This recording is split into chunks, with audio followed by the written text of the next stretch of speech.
नमस्कार दोस्तों, मैं रविंदर सामली। मेरे साथ है श्री हरदयाल राठी जी, जो एथलेटिक के कोच है। कोच साहब, आप अपना एक बार परिचय दे दो। मैं हरदयाल राठी, कस्बा बैसुमा, जिला मेरठ का रहने वाला हूं और मैं इंडिया चैंपियन रहा हूं 2000 से लेके 2005 तक। आप शुरुआती दौर में खेल से कैसे जुड़े? हम लोग गांव में जब स्टार्टिंग में अमूमन बच्चा क्या होता है कि भाई अपना पुलिस की या फौज की तैयारी के लिए निकलता है। उसी तरह से हमने भी अपना रोड पे रनिंग करना शुरू किया, रोड पे दौड़ना शुरू किया। रोड पे दौड़ते दौड़ते मैं एक बार भर्ती में भी गया, लेकिन मैंने वहां देखा कि जो मैं इतना टैलेंट होके जो एक खिलाड़ी को वो मिलना चाहिए वो चीज नहीं मिल पाई, और वहीं से मैं उस भर्ती में नहीं हो पाया था। लेकिन आकर के मैंने फिर निर्णय लिया कि नहीं, मुझे भर्ती नहीं, मुझे खिलाड़ी बनना है। तो वहीं से मैंने अपने खेल की शुरुआत की। इसके बाद में फिर आपकी नौकरी किस सन में लगी जी? मैं 2001 में मैंने रेलवे ज्वाइन की थी और पहले मेरा दिल्ली में पोस्टिंग हुआ था। अभी मैं वर्तमान में मेरठ कैंट रेलवे स्टेशन पे मेरी पोस्टिंग है। तो आपने मतलब जैसे आप एथलीट बन गए, वो खिलाड़ी बनने का आपका सपना था, वो पूरा हुआ। आपने खेल में अपना जो योगदान है उसके बारे में बताओ जी थोड़ा। मैं ऑल इंडिया यूनिवर्सिटी मेडलिस्ट हूँ, सीनियर नेशनल मेडलिस्ट हूँ, नेशनल चैंपियन रहा हूँ। दुर्भाग्य ये रहा कि मैं इंटरनेशनल नहीं हो पाया। अच्छा, उत्तर प्रदेश की यदि बात करें तो खेलों में उत्तर प्रदेश की स्थिति एक तरह से कह सकते हैं कि सम्मानजनक नहीं है। इसका मुख्य कारण क्या मानते हैं कोच साहब? नहीं, उत्तर प्रदेश में खेलों की स्थिति बिल्कुल भी सम्मानजनक नहीं है। हम खिलाड़ियों को क्या है, कोई सपोर्ट नहीं मिल पाता है। जो उचित सुविधाएं वे सुविधाएं नहीं मिल पाती है। हमारे जैसे हम ग्रामीण अंचल से हैं, मैं अपने यहीं एक क्लब चला रहा हूँ। मेरे पास 30 से 40 बच्चे गांव से हैं, आसपास के 6-7 गांव से आते हैं, लेकिन उन्हें वो जो बेसिक सुविधाएं हैं वे सुविधाएं नहीं मिल पाती हैं। ग्राउंड नहीं है उनके लिए, अच्छा एक जिम नहीं है, जो अच्छी एक सुविधाएं होनी चाहिए वो सुविधाएं नहीं मिल पाती हैं गांव में। अगर हमारे ग्रामीण अंचल में अगर हम एक मिनी स्टेडियम भी हमारी गवर्नमेंट हमें सुविधा दे दे बना करके, हर 20 किलोमीटर पे एक स्टेडियम बना के दे दे, तो वो दिन दूर नहीं जब हमारे जो है गांव से ओलंपियन निकले। अब तो क्लब चलाने का विचार आपके मन में कैसे आया था? देखिए भाई साहब, मैं रेलवे में ज्वाइन कर लिया था और मैंने 2001 में ज्वाइन किया था। दुर्भाग्यवश मेरा 2005 में बहुत ही जबरदस्त एक्सीडेंट हो गया था, जिसमें मेरे जो फ्रैक्चर हो गया था थाई में, हैंड्स में। उसके बाद मैं गेम नहीं आगे बढ़ा पाया, अपने खेल को आगे नहीं बढ़ा पाया। उसके बाद मैंने 1 साल मैं बिस्तर पे रहा और मैं बिस्तर पे लेट के सोचता रहा कि मैं इस खेल को मुझे बहुत आगे जाना था, लेकिन दुर्भाग्यवश मैं नहीं जा पाया। फिर मैंने निर्णय लिया, कोई बात नहीं, मैं नहीं गया, लेकिन मैं अपने क्षेत्र से जो नए बच्चे आ रहे हैं मैं उनको द्वारा अपना सपना पूरा करूंगा और उनको राष्ट्रीय और अंतर्राष्ट्रीय स्तर पर लेकर के जाऊंगा। और बिना किसी सुविधा के मैं उनको पिछले 4 साल से मेहनत करा रहा हूं और मेरे यहाँ से नेशनल पिछले 3 साल में 4 बच्चे नेशनल जा चुके हैं। और पिछले 1.5 साल के अंदर, पिछले 15 महीने के अंदर 12 बच्चों को जो मेरे पास प्रैक्टिस करते थे, वो 12 बच्चे गवर्नमेंट जॉब पे हैं आज। चाहे वो आर्मी हो, चाहे उत्तर प्रदेश पुलिस हो, भिन्न भिन्न विभागों में वो गवर्नमेंट जॉब पे हैं, मेरे इसी ग्राउंड से। हर खेल की अपनी बारीकियां होती है। यदि रेस की बात करें तो रेस की जो बारीकियां हैं, थोड़ा उन पर कोच साहब आप प्रकाश डालिए। किन चीजों का ध्यान रखना चाहिए खिलाड़ी को? देखिए, रेस लगाने के लिए सबसे पहले तो हम जो गांव से हैं, हमारे बच्चों को ये नहीं पता होता कि हमें रोड पे कम से कम दौड़ना चाहिए। जब हमारे पास सुविधा नहीं होती, हमारे पास ग्राउंड नहीं होता, तो हम क्या करेंगे, हम फिर रोड पे ही जाएंगे। रोड पे जाने से क्या होता है, इंजरी के चांस बढ़ते हैं, इंजरी ज्यादा होती है। जब इंजरी ज्यादा होगी तो वो बच्चा नहीं खेल पाएगा। तो सबसे पहले तो हमें एक ग्राउंड जरूर होना चाहिए जहाँ पे हमारी प्रैक्टिस प्रॉपर चलती रहे। उसके अलावा हमें अपने खान पीन का बहुत ज्यादा ध्यान रखना चाहिए, क्योंकि हमें जो है प्रॉपर डाइट नहीं मिल पाती। वो सिर्फ हमारी अज्ञानता, क्योंकि हमें जो हमारे बच्चे गांव से हैं उनको वो सब चीजें पता नहीं होती। डाइट का बहुत बड़ा योगदान है। दौड़ने के लिए जूता बहुत अच्छा होना चाहिए। अगर आप अच्छा जूता नहीं होगा हमारे पास तो हमारे इंजरी होने का, एंकल में इंजरी हो जाती है, नी इंजरी हो जाती है, बैक इंजरी हो जाती है।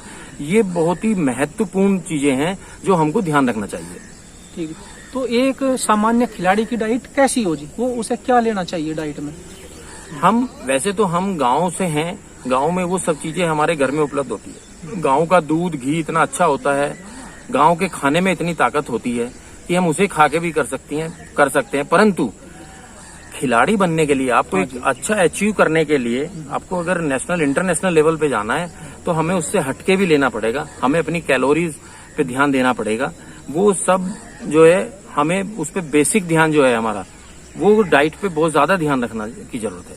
ठीक है। संयुक्त खेल मोर्चा ने कुछ खिलाड़ियों के लिए और खेल के विषय में अपनी बुनियादी मांगे उठाई है, जैसे जो भी अखाड़े, जिम, क्लब, खेल से जुड़े संस्थान है चल रही हैं, उनके संचालक को एक मासिक वेतन मिलना चाहिए। दूसरी मांग ये है कि हर 10-15 किलोमीटर पर एक ग्राउंड मिले खेल का बच्चों को। एक मांग ये भी है कि इन संस्थानों में बिजली और पानी की व्यवस्था भी मुफ्त होनी चाहिए, क्योंकि वहाँ पर आमदनी का ऐसा कोई ज्यादा स्रोत नहीं रहता। और एक मांग ये है कि जो अच्छे खिलाड़ी है, यदि नौकरी नहीं मिल पाती तो उनको तब तक वेतन भत्ता दिया जाए खेल के लिए। इस विषय पर आपके क्या विचार है जी? देखिए सर, अभी तक हम खिलाड़ियों के पीछे कोई भी इस तरह का मोर्चा नहीं था। ये संयुक्त खेल मोर्चा बहुत अच्छे से जो है आगे खिलाड़ियों को लेके जाने का काम कर रहा है और करेगा। और हमारे जो खिलाड़ी हैं वो बहुत पिछड़े हुए थे गांव के, क्योंकि उनको कोई भी सपोर्ट नहीं थी। अभी जैसे आपने कहा कि बच्चों को सुविधा नहीं मिल पाती, बिल्कुल नहीं मिल पाती। अभी जैसे एक कोच को वेतन मिलना चाहिए। चलिए मैं तो एक नौकरी कर रहा हूँ, मैं तो सैलरीड पर्सन हूँ, लेकिन मेरे ही आसपास के ऐसे गांव में जैसे वहाँ जो सीनियर हैं वो उनको अगर ट्रेनिंग देते हैं, लेकिन वो उन बच्चों से कुछ नहीं लेते हैं। खाली आप ट्रेनिंग देने से और उनको कुछ वेतन ना मिले या उनको कोई आमदनी ना हो तो वो कैसे आगे चलेगी, क्योंकि उनका भी अपना परिवार है। तो ये गवर्नमेंट को सोचना चाहिए कि हर 20 किलोमीटर पे कि जहाँ एक खेल मैदान है, एक तो उसको अच्छे से डेवलप करें, नहीं है तो उसको बनाएं। वहाँ पे जो सीनियर खिलाड़ी हैं, जो अच्छे राष्ट्रीय अंतर्राष्ट्रीय स्तर का जो भी कोच रखना है, एक उसको रखना चाहिए ताकि वो उनको वेतन मिलता रहे और वो उनको अच्छे से प्रैक्टिस कराते रहे।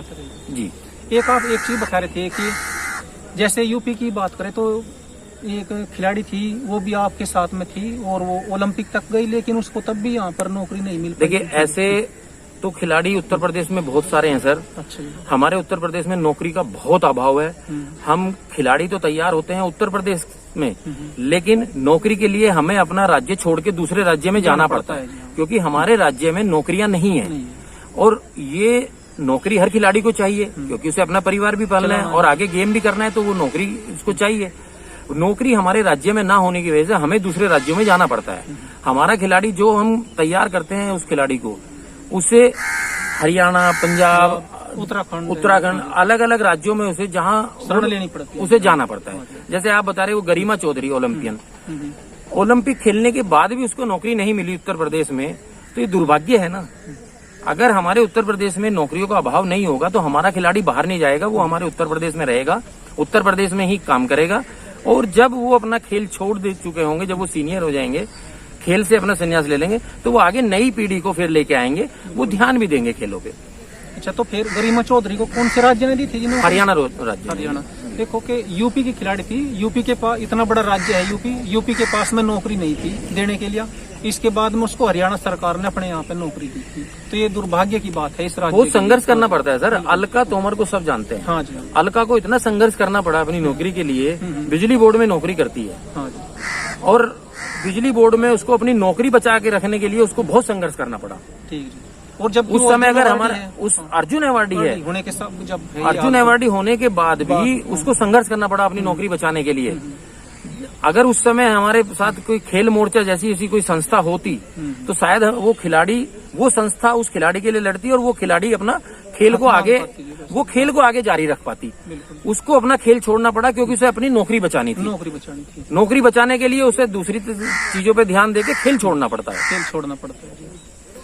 युवाओं को आप क्या संदेश देना चाहते हैं जी? मैं तो युवाओं को यही कहूंगा सर कि बहुत अच्छे से मेहनत करें। आने वाला समय बहुत अच्छा है, खेल का ब्राइट फ्यूचर है।